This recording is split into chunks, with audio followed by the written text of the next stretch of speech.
नमस्कार। मैं डॉक्टर दिनेश पाल,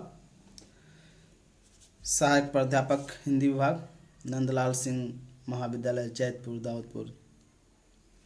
मैं आज गोस्वामी तुलसीदास जी के बारे में बातचीत करूंगा और सामान्य परिचय दूंगा आप सभी को। गोस्वामी तुलसीदास जो कि आपको बीए पार्ट 1 हिंदी ऑनर्स के प्रथम पत्र में उन्हें हिंदी साहित्य के इतिहास के साथ भी पढ़ना है। उनका अलग से कविता भी लगाई गई है। और बीए पार्ट 1 पार्ट 2 के जो सब्सिडरी हैं उसमें भी हिंदी रचना के रूप में, बीएससी के विद्यार्थियों को भी हिंदी रचना के रूप में उनकी कविताओं को पढ़ना है। जाहिर सी बात है, जब उनकी कविताओं को पढ़ना है तो उनके बारे में जानना भी होगा, उनसे परिचित भी होना होगा। तो गोस्वामी तुलसीदास जो कि हिंदी के एक बहुत बड़े कवि हैं, सबसे बड़े तो हम नहीं कह सकते क्योंकि बहुत सारे विवाद है। एक से एक कोई कवि, कुछ लोग कबीर को मानते हैं, कुछ तुलसी को मानते हैं। उधर देव बिहारी में भी चलता था बहस, तो अलग अलग है, लेकिन एक श्रेष्ठ कवि हैं। हिंदी साहित्य के स्वर्णयुग अर्थात भक्ति काल के सगुण शाखा के राम भक्त कवि के रूप में तुलसीदास को जाना जाता है। क्योंकि जानते हैं भक्ति काल के दो भाग हैं, निर्गुण सगुण। निर्गुण के दो हैं, संत काव्य सूफी काव्य, और सगुण के दो भाग हैं, राम भक्ति शाखा और कृष्ण भक्ति शाखा। तो राम भक्ति शाखा के प्रतिनिधि कवि के रूप में तुलसीदास को देखा जाता है। तुलसीदास का जन्म उत्तर प्रदेश के बांदा जिला के एक राजापुर गांव में हुआ था। उनके समय को लेकर, उनकी तिथि को लेकर थोड़ा विवाद तो है, लेकिन अनुमानतः यह माना जाता है कि 1540 ईस्वी में उनका जन्म हुआ था। उनके जन्म के साथ ही एक दंत कथा कहें, मिथक कहें या सच्चाई जो भी कहें, एक कथा जुड़ी हुई है कि जब वो जन्म लिए थे तब वह एक सामान्य बालक की तरह न होकर एक अलग प्रकार के बालक दिखते थे। जैसे उनका कहा जाता है कि उनका जिस वक्त वो पैदा हुए थे, जैसे लग रहा था जो 5 साल के बच्चे का जिस प्रकार का दांत होता है उस प्रकार से उनके दांत निकल आए थे पैदा होने के साथ ही। और पैदा होने के साथ कहा जाता है सामान्यतः बच्चे रोते हैं, लेकिन उनके बारे में जो कहा जाता है, जनश्रुति में चला आ रहा है कि वे राम बोले, उनके मुंह से राम शब्द निकला। कितना सच है तो एक विश्वसनीय भी नहीं होता, लेकिन चल रहा है। उसी शब्द की वजह से उनका नाम बचपन में राम बोला रखा गया था, यानी पहली बार राम बोले इसलिए उनका नाम रख दिया गया राम बोला। अब जन्म लेते हैं, उनकी माता जी का देहांत हो गया और उन्हें अनिष्ट न हो इसलिए उनके परिवार वाले उनको अपने वहाँ की एक दासी थी जिसका नाम था चुनिया, उसे पालने पोसने को दे दिया, यानी वो उनका पालन पोषण करते थे। यानी उनकी माता जो कि हुलसी थी, नाम था हुलसी, वो उनके जन्म लेने के बाद कुछ दिन बाद शायद उसी समय गुजर जाती हैं। उनके पिताजी आत्माराम दुबे वो उन्हें वहाँ दे देते हैं। चुनिया का भी कहा जाता है कि बहुत दिन तक वो जीवित नहीं रही, यानी कुछ समय बाद 5 साल 6 साल बाद शायद उनका भी देहांत हो जाता है। इस प्रकार से तुलसीदास का बचपन बहुत ही कठिन और बहुत ही एक अनाथ जैसा रहा है। माता पिता का भी साथ नहीं मिला। कहा जाता है कि बहुत दर दर भटकने के बाद तुलसीदास ने बहुत कुछ देखा, बहुत गरीबी देखी, दरिद्रता देखी। एक भिखारी बालक की तरह, एक अनाथ बालक की तरह उनकी दशा दिशा हो गई थी।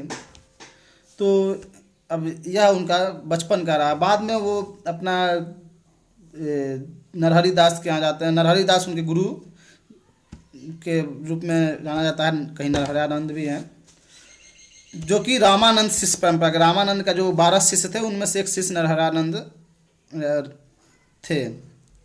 तो तुलसीदास को दीक्षा या ज्ञान जो भी मिली वो अपने गुरु नरहरिदास से मिला। उसके बाद वो अपना घूम घूम कर कथा वाचन करना, भिक्षा लेना, जीवन यापन ऐसे करते थे। कुछ दिन बाद उनकी शादी होती है पंडित दीनबंधु की बेटी रत्नावली से। रत्नावली के बारे में कहा जाता है कि रत्नावली बहुत ही सुंदर कन्या थी, जिससे कि तुलसीदास का विवाह हुआ। तुलसीदास को बचपन में वह प्रेम नहीं मिला जो एक सामान्य बालक को मिलता है अपने माता पिता या परिवार से। शायद इसके कारण या जो भी कारण रहा हो, वह अपनी पत्नी के प्रति पत्नी से के प्रति आसक्त हो गए। यानी पत्नी एक तो सुंदर थी और उसके इतना प्रेम करने लगे कि उन्हें मतलब उनसे अलग होना नहीं चाहते थे। उन्हें कहा जाता है कि उन्हें अपने मायके तक नहीं जाने देना चाहते थे वो। और प्रेम के साथ काम की आसक्ति भी, कहा जाता है कि प्रेम के साथ साथ काम की आसक्ति भी थी। तो रत्नावली के आने के बाद शायद उनका जीवन एक खुशहाल जीवन के रूप में गुजरने लगा। सुंदर बहुत थी। एक दिन कहीं वो गए हुए थे घर से बाहर, जो उनके बारे में लिखा गया है सत्यता तो पे कोई मुहर नहीं लगा सकता कि 100% सही है, और यह भी कोई खारिज नहीं कर सकता कि पूरी गलत ही है। जो चलता आ रहा है उसके आधार पर मैं बताने की कोशिश कर रहा हूँ कि एक दिन वह अपने मायके चले जाती हैं। शायद उनका भाई आते हैं, ले जाते हैं, और उस समय तुलसीदास घर पे नहीं रहते हैं, कहीं बाहर गए रहते हैं। तुलसीदास जब लौटते हैं और देखते हैं कि मेरा घर दरवाज़ा मतलब घर का दरवाज़ा बंद है अर्थात पत्नी नहीं है, तो वह उसी वक्त अपने ससुराल की ओर चल देते हैं। बरसात का महीना था, बरसात नदी में बाढ़ आई हुई थी, और वह एक एक मुर्दे को लकड़ी समझकर उसके सहारे वो नदी पार करते हैं। यानी एक मुर्दे को लकड़ी समझ के उस पर सवार उसको सहारा लेकर वो नदी पार करते हैं। फिर जब बताया जाता है फिर ससुराल जाते हैं, तो ससुराल में एक सांप को रस्सी समझ के, सांप लटक रहा होता है, उन्हें लगता है रस्सी है, उसको पकड़ के उसके सहारे से फिर वो अपने पत्नी के पास पहुंचते हैं। यानी इतनी छटपटाहट थी, एक वो अपनी पत्नी के प्रेम और काम की उनके अंदर जो आसक्ति थी वह उन्हें इतना बेचैन कर दी थी कि वो रात में भाग रहे हैं। इस स्थिति में यह वर्णन उनके बारे में किया जाता है। रामचंद्र शुक्ल भी अपने हिंदी साहित्य के इतिहास में किए हैं। जब अपनी पत्नी के यहाँ जाते हैं, पत्नी को जगाते हैं, पत्नी से बात करते हैं, तब उसमें पत्नी को बहुत मतलब मिलते हैं, तब पत्नी को बहुत क्रोध आता है, गुस्सा आता है। जाहिर सी बात है, लोकलाज का भी कारण होगा। और वह उस समय फटकार लगाती है उनकी पत्नी, यानी तुलसीदास की पत्नी रत्नावली तुलसीदास को फटकारते हुए कहती है, लाज न लागत आपको दौड़ आए हो साथ, धिक धिक ऐसे प्रेम को कहो कहाँ कहो मैं नाथ, अस्ति चर्म मम देह म अस्ति चर्म मैं देह मम, तामे जैसी प्रीति तैसो जो श्री राम मह होती न तौ भवेति। यानी अर्थात कि आपको लाज नहीं आया जो आप भागते हुए मेरे पीछे यहाँ आ गए। मैं किससे ऐसे प्रेम का वर्णन करूँगी, किससे बताऊँगी कि मेरा पति या मेरा पति इतना व्याकुल है प्रेम में कि भागते हुए मेरे यहाँ आ गया। बोल रहे हैं कि हमारे अस्थि हड्डी चमड़े मांस देह का जो अस्थि चर्म यानी हड्डी और चमड़े से बना हुआ जो मांस का लोथल मेरा शरीर है, देह है, उसके प्रति आपकी ऐसी प्रीति है, आप इतना उतावला हैं या बेचैन हैं। अगर ऐसा प्रेम ऐसा लगाव यदि आपका श्री राम के प्रति होता, राम के प्रति होता, तो शायद ज़्यादा अच्छा होता। और इस फटकार के बाद तुलसीदास अपने ससुराल से चले आते हैं, और कहा जाता है वह उन्हें इतनी गहरी चोट लगी या वह शब्द उन्हें इतना आघात पहुंचाया, पीड़ित किया, या कहिए उन्हें भक्ति की तरफ मोड़ दिया, और वो काशी आ जाते हैं यानी वाराणसी आ जाते हैं। और वाराणसी आकर वह वाकई राम की भक्ति में पूरी तरह लीन हो जाते हैं। वह जैसे लगता है राम को ही अपना जीवन समर्पित कर देते हैं।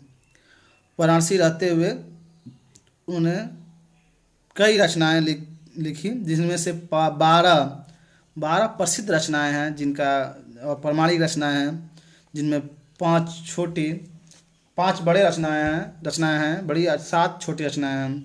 बड़ी में दोहावली, कवित्र रामायण, गीतावली, रामचरितमानस और विनय पत्रिका, ये 5 बड़ी रचनाएं हैं। और 7 छोटी रामलला नसो, पार्वती मंगल, जानकी मंगल, बरवय रामायण, वैराग्य संदीपनी, कृष्ण गीतावली और रामाज्ञा प्रश्नावली। इन 12 रचनाओं में भी सबसे प्रसिद्ध अगर कोई रचना है तो वह है रामचरितमानस, जो कि अवधी भाषा में लिखा गया है। और यह रामायण रामायण की कथा को, रामायण की कहानी को तुलसीदास ने अवधी में अपने तरीके से लिखने की कोशिश की है, लेकिन उनका आधार रामायण ही है। यह भी रामचरितमानस 7 कांडों में विभाजित है और रामायण लिखते समय तुलसीदास ने राम को एक मर्यादा पुरुषोत्तम के रूप में, एक श्रेष्ठ मानव के रूप में प्रस्तुत करने की कोशिश की है और इसमें एक आदर्श परिवार कैसा हो सकता है वह भी प्रस्तुत करने की कोशिश तुलसीदास ने किया है। कहा जाता है तुलसीदास अकबर और शाहजहाँ के काल के कवि रहे हैं, जो उस समय मुगल साम्राज्य था, जो स्थिति थी।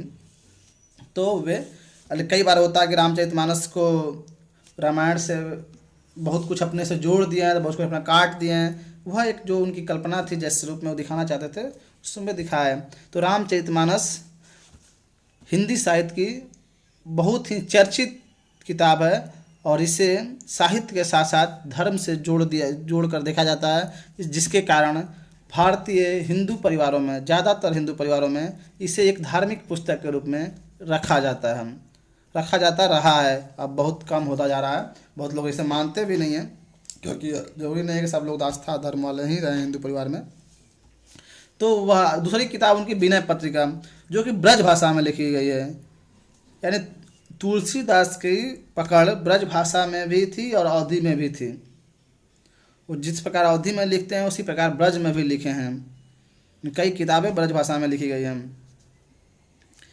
उनकी रामचरितमानस को कहा जाता है कि तुलसीदास अगर सिर्फ रामचरितमानस किताब अगर लिख दिए होते, बाकी किताब नहीं भी लिखते, तो भी उनका एक सर्वोच्च स्थान या श्रेष्ठ कवियों के श्रृंखला में हुए उनका अच्छा स्थान होता, क्योंकि उनका रामचरितमानस एक अच्छी किताब लिखी गई है, जिसमें जो काव्य शास्त्र हो सकते हैं, काव्य गुण हो सकते हैं, उससे पूरी तरह से भरा पड़ा है। उसमें एक कवि का जो काव्य गुण होना चाहिए, काव्य कला होना चाहिए, वह उनमें उत्तम कोटि का देखने को मिलता है। चाहे छंद के मामले में हो, रस के मामले में हो, अलंकार में तो क्या कहना, रूपक, उपमा और उत्प्रेक्षा उनका सर्वाधिक प्रिय अलंकार रहा है। उसका भरपूर प्रयोग किया है अपनी किताब में।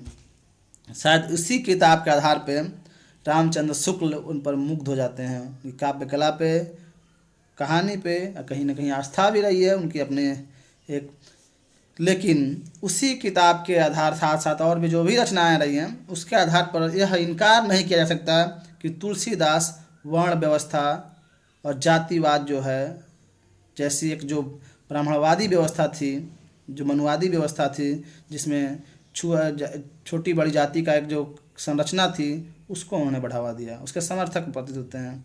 जिस जाति व्यवस्था, वर्ण व्यवस्था, धर्म का पुरजोर खंडन कबीर करते हैं अपने समय में, उसी का कुछ दिन बाद यानी कबीर की जो खंडन करना चाह रहे थे उसे जोड़ने का काम करते हैं कुछ, और इसलिए इन पे आरोप लगाया जाता है कि ये वर्ण व्यवस्था के घोर समर्थक थे और स्त्री दलित के विरोधी।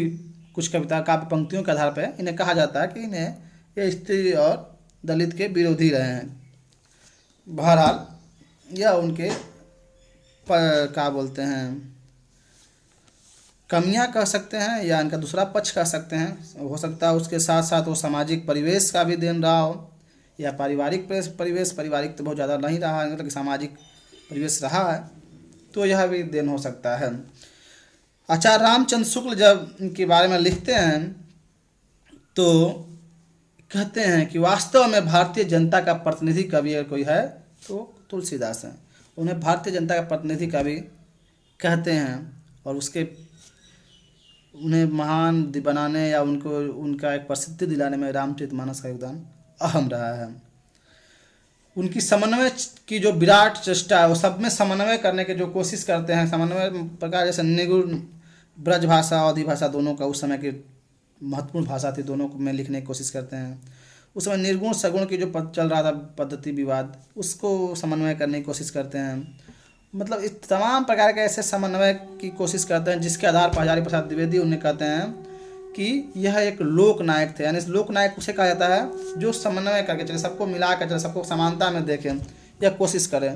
तो वह द्विवेदी जी का नज़रिया रहा है, जिसे उन्हें लोक नायक कहते हैं। अब लोक नायक मतलब आम जनता का नायक हो, लेकिन इन्हें तो अब इन पर दूसरा आरोप यह भी है कि वो स्त्री और दलित विरोधी थे तो पता नहीं लोकनायक कितना थे। खैर, तो तुलसीदास क्या भक्त साहित्य जो, लेकिन फिर भी आज भी अगर देखें तो ब्रज भाषा में लिखे तो जरूर हैं, लेकिन उन्हें अवधी कवि के रूप में ही ज़्यादा पढ़ा जाता है, ज़्यादा तवज्जो दिया जाता है, या ज़्यादा वो उन्हें सीधे हम अवधी कवि, ब्रज भाषा की जो रचनाएँ हैं उनकी उतनी प्रसिद्धि भी नहीं पाई जितना अवधी में होगा, तो इसलिए वो अवधी कवि के रूप में ही ज़्यादातर लोग जानते हैं उनके बारे में। तो यह भी कहा जाता है कि विनय पत्रिका जब लिख रहे थे तो हनुमान जी खुद सामने आए, उन्हीं का स्तुति में लिखे, राम क्या बोलते हैं, राम ने सिग्नेचर तक, हस्ताक्षर तक कर दी, पता नहीं क्या क्या स्थिति है। लेकिन ये था कि उनकी रचना लिखते समय वो अयोध्या, काशी और चित्रकूट की यात्रा सफ़र की, उससे विस्तार से लिखा उन्होंने। उनकी मृत्यु के संबंध में एक दोहा है जो है संवत 1680 गण के तीर, श्रावण शुक्ल सप्तमी तजो तुलसी तजो शरीर। इस दोहे के आधार पर कहा जाता है कि संवत 1680 में गोस्वामी तुलसीदास की मृत्यु गंगा के नदी किनारे, गंगा में बनारस के में वाराणसी में गंगा किनारे जो 80 घाट है वहाँ पे हुई थी। संवत 1680 यानी उसमें